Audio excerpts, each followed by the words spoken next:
Você já viu os submarinos da Coreia do Norte?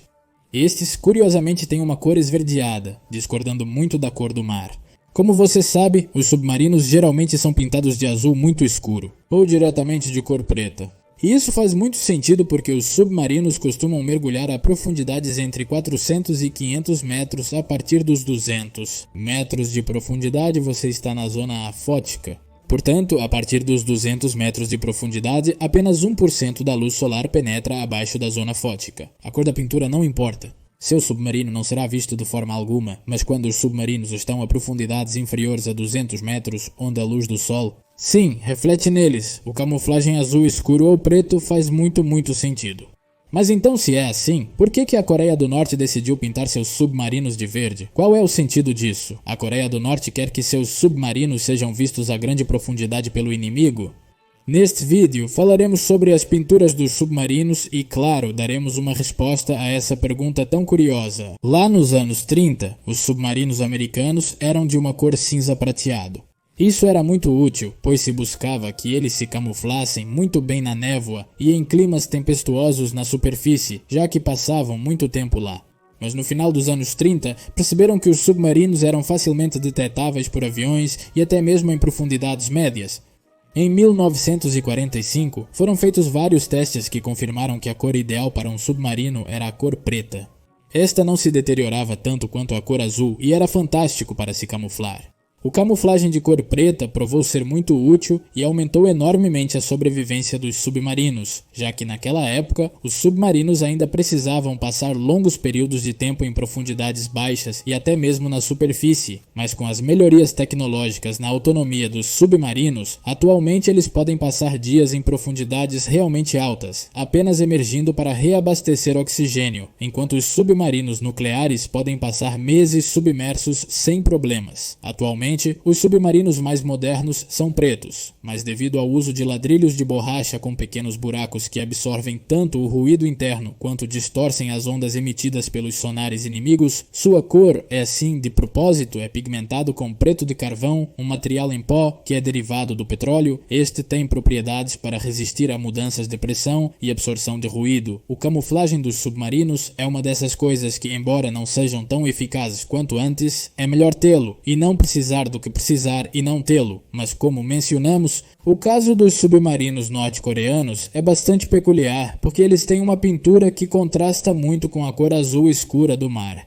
Um submarino verde como os norte-coreanos em um mar convencional seria visto a grande profundidade da superfície devido ao contraste da cor verde, mas os mares que cercam a Coreia do Norte realmente não são nada comuns. Como sabemos, a Coreia do Norte está localizada em uma península e suas duas costas não estão conectadas. E como vocês devem saber, logo abaixo da Coreia do Norte está o seu pior inimigo, a Coreia do Sul. Então, para ir de uma costa a outra, um navio norte-coreano deve contornar o território inimigo. E isso é um problema, pois em caso de uma batalha, a frota da costa oeste não poderia apoiar a frota da costa leste. Na costa oeste da Coreia está o Mar Amarelo. O Mar Amarelo é relativamente seguro para a Coreia do Norte, pois a China, que é um grande aliado da Coreia do Norte, está do outro lado. As águas do Mar Amarelo são particulares, são muito turbulentas e não muito profundas, onde desemboca o Rio Amarelo, que lança milhões de quilogramas de sedimentos no mar todos os dias, fazendo com que a água do mar varie entre um turquesa e um curioso marrom. A frota norte-coreana do Mar Amarelo não é tão notável, pois esta zona é relativamente segura contra possíveis atacantes, mas não é o caso na costa leste da Coreia do Norte no Mar do Leste. A Coreia do Norte tem dois grandes adversários declarados, Japão e Coreia do Sul. Este é um mar muito profundo, por isso a frota de submarinos norte-coreana está muito mais presente neste lado, curiosamente, no Mar do Leste. Convergem as águas quentes do sul com as águas frias do norte, causando que as águas do Mar do Leste estejam a uma temperatura ideal para o crescimento do plâncton. Isso faz com que o Mar do Leste tenha um tom esverdeado. Então, para se camuflarem, os submarinos norte-coreanos são de um tom verde adequado ao Mar do Leste, assim como também para se camuflarem bem no Mar Amarelo. Os submarinos norte-coreanos têm muitos tons de verde com alguns tipos de padrões de camuflagem, e geralmente apenas a parte superior destes é verde, enquanto o vermelho predomina na parte inferior. Para esse ponto já falamos sobre a cor verde, mas e a cor vermelha? Debaixo dos submarinos? realmente a cor vermelha, debaixo dos submarinos, é algo que tem sido geral em todas as embarcações por quase todo o século XX por muito tempo. Até a atualidade, os barcos são pintados com uma tinta com óxido de ferro na parte inferior do navio. Isso dá muita resistência ao barco à água salgada, bem como aos micro-organismos que costumam degradar o metal. Na Coreia do Norte, podemos ver uma grande variedade de submarinos. A classe Yugo, de pequenos submarinos, é um exemplo disso, dos quais apenas 8 foram construídos, ou também a classe San-O, que é a mais predominante na frota de submarinos norte-coreana. Os San-O operam em águas pouco profundas, a uma profundidade de cerca de 150 metros, por isso seu camuflagem é extremamente útil. Originalmente foram construídos 41, mas um deles foi capturado pela Coreia do Sul em 18 de setembro de 1996, quando um submarino da classe San-O foi abandonado na costa da cidade sul-coreana de Gangneo. Os marinheiros se esconderam na cidade com o objetivo de assassinar Kim Jong-sam, o presidente da Coreia do Sul, naquela época, e os maiores submarinos em serviço na Coreia do Norte são os da classe Romeo, que são 20 submarinos a diesel e elétricos construídos entre 1950 e 7.961 na União Soviética, e foram rapidamente retirados de produção para priorizar os submarinos que tinham tecnologia nuclear. Os da classe Romeo foram transferidos para a China e para a Coreia do Norte, assim como a produção dos mesmos continuou nesses países.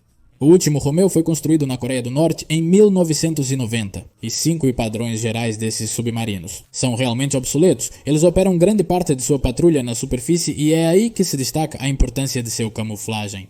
São lentos, têm uma velocidade máxima de 28 km por hora, enquanto os submarinos americanos podem alcançar cerca de 46 km por hora. Certamente da mesma forma podem ser considerados uma ameaça. Para os inimigos dessa nação, a frota de submarinos norte-coreanos é uma das maiores do mundo, com um total de 70 submarinos em serviço. Mas na verdade todos esses submarinos são muito antigos da era soviética e também são bastante desatualizados. Vários desses podem lançar mísseis balísticos. Apesar disso, como mencionamos, esses submarinos ainda representam uma ameaça para os navios atuais das frotas japonesas e sul-coreanas. Com este vídeo, você já sabe por que os submarinos são pretos, vermelhos ou até mesmo verdes. Como é o caso dos submarinos norte-coreanos. Muitíssimo obrigado por este vídeo e nos vemos na próxima. Adeus, adeus.